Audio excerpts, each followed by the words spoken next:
দোকানে বিল্ডিংয়ে পানি আছে। তো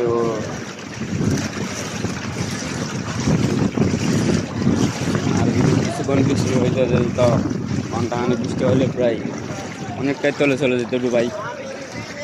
আমি কিন্তু রাস্তা দিয়ে হাঁটতেছি না,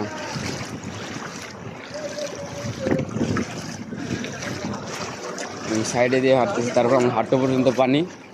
আর যদি মাঝ রাস্তা দিয়ে হাঁটতাম তো জানি না কতটুকু পানি হইতো, অনেকটাই পানি হয়ে গেছে।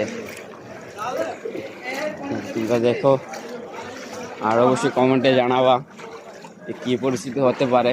অবশ্যই এটা একটা পার্টে আসবে না, যদি একটা লং ভিডিও দিতে চাই তো অবশ্যই পুরোটা আসতো, তবে লং ভিডিওতে এরকমটা সাপোর্ট বানাতে আমি শর্ট ভিডিওতে দেবো, 2-3টা পার্ট আসতে পারে। তো অবশ্যই দেখো, সবাই দেখবা আর আমাকে কমেন্টে জানাবা।